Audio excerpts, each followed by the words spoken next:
آپ ارشاد فرماتے ہیں کہ جس نے دنیا میں قرآن سے محبت کی، قرآن سے محبت کی، وہ خالق کائنات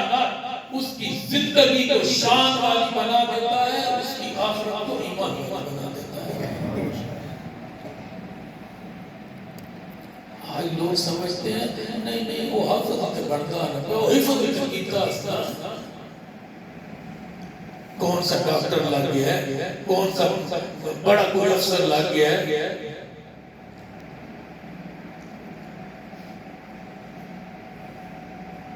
اب سننا حضرت فاروق اعظم رضی اللہ تعالی عنہ، آپ کے دروازے پر ایک سائل آ گیا، آپ نے سائل کو خیرات دی، دوسرے دن پھر وہ سائل آ گیا، تیسرے دن پھر آپ نے فرمایا کیا سوال کرنے والے، کیا تیرے گھر میں قرآن پاک نہیں ہے؟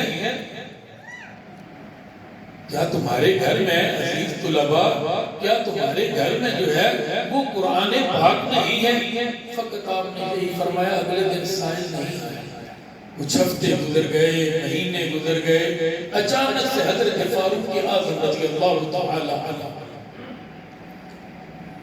مدینے کی گلیوں میں یا مدینے کے بازار میں وہ سائل نظر آ گیا، اور سب سے عمدہ لباس، ہاتھوں میں شاپنگ کے بیگ ہیں، کہا کہ ارے ادھر آؤ، ارے میں نے تو فقط یہی کہا کہ تمہارے گھر میں کیا قرآن پاک نہیں ہے، تم تو پلٹ کر آئے نہیں، کیا ناراض ہو گئے ہو؟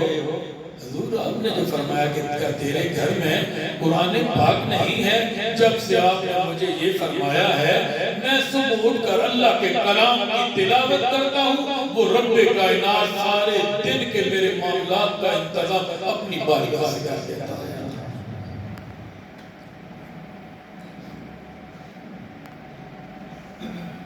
حضرات محترم، ہم نے صرف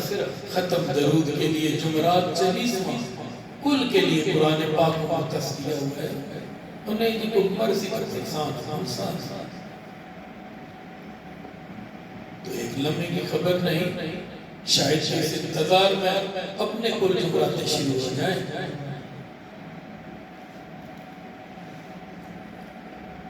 حضرت امام ابو حنیفہ آپ کی بارگاہ میں لے چلتا ہوں۔ حضرت امام ابو حنیفہ رحمہ اللہ، آپ کا ادارہ بہت بڑا، وہاں کے بسنے والے علاقے کا ایک بچہ یتیم،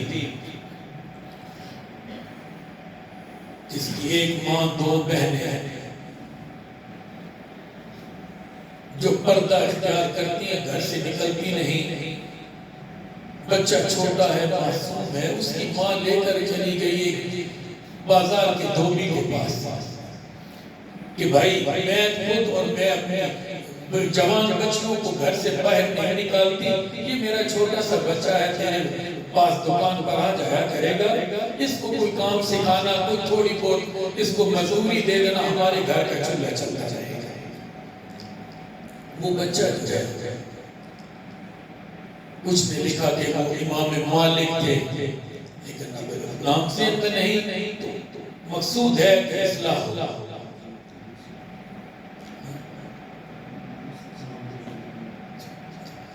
تو حضرت محترم، حضرت علامہ آپ جانتے ہیں اللہ رب العزت کے علم میں مزید برکتیں عطا فرمائے۔ تو وہ بچہ جب امام ابو حنیفہ کے مدرسے کے باہر سے گزرتا ہے نا، حضرت کی نگاہوں سے دیکھتے کہ یہ دستاریں پہنی ہیں، سفید لباس ہیں، اللہ کے کلام کی طلباء بچے جو ہیں وہ تلاوت کیے جا رہے ہیں،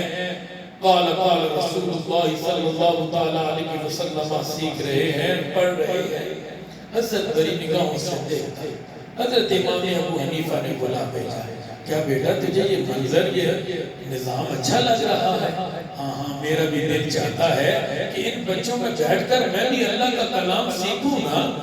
میں بھی اللہ کا کلام پڑھوں۔ میری ماں نے مجھے دھوبی کے پاس چھوڑا ہے، آؤ بیٹھو، مہینہ گزر گیا، بچے کی ماں پہنچی دھوبی کے پاس کہ لاؤ بھائی میرے ایک ماہ کی میرے بیٹے کی مزدوری تنخواہ جو ہے میرے حوالے کرو۔ بھائی تیرا بیٹا تو 2 دن آیا، وہ تو پلٹ کر آیا ہی نہیں۔ اچھا بچے سے پوچھا میں تو امام ابو حنیفہ رحمت اللہ علیہ آپ کے ادارے میں جاتا ہوں اور اللہ کا کلام سیکھ رہا ہوں، اللہ کا کلام پڑھتا ہوں۔ پہنچی وہاں، ارے میرے مولانا میرے بیٹے کو خراب کر دیا ہے، تو اس کو مولوی بنانا چاہتا ہے، ہمارے گھر کا چولہا کیسے چلے گا؟ تیرے گھر کا کتنا خرچ ہے؟ بڑھیا نے کہا کہ اب پوچھ ہی رہے ہیں، اگر 10 دنوں میں تو 40 کہتی ہوں، 30 کہتی ہوں، ڈبل بتا دیا۔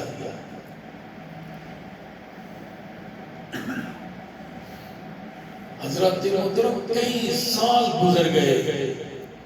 بچہ دین سیکھتا رہا، پڑھتا رہا۔ امام ابو حنیفہ دروازے پر جا کر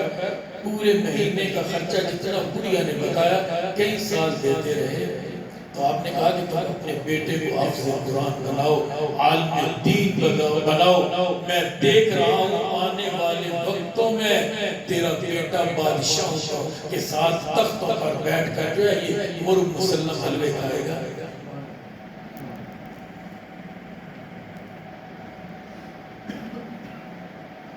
اس دور کا جو بادشاہ تھا، جب وہ بچہ پڑھ کر جوان ہو گیا، اگر ہارون الرشید آپ کا دور تھا تو آپ کو وقت کے قاضی کی ضرورت پڑی، جاؤ نا امام ابو حنیفہ کے ادارے میں، اور وہی کڑیل جوان بچہ جب علم پڑھ کر جوان ہوا تو اسی بچے کو لایا گیا۔ وقت کے بادشاہ کے دربار میں تو حضرات محترم تخت پر بیٹھا ہے تو وقت کے قاضی بنا دیا گیا، تو ادھر ماں کو پیغام پہنچ گیا، ادب اور احترام سے قاضی صاحب کی ماں کو لایا جائے۔ جب ماں محل میں داخل ہوئی نا، دیکھ کر چیخ نکلی، کہہ رہے تیرے استاد جی نے کہا تھا کہ یہ وقت کے بادشاہوں کے تخت پر بیٹھ کر جو ہے مرغ مسلم کھائے گا۔ تو حضرات محترم یہ فقط یہ نہ سمجھنا کیا ہے قرآن ہی اس کی ہے،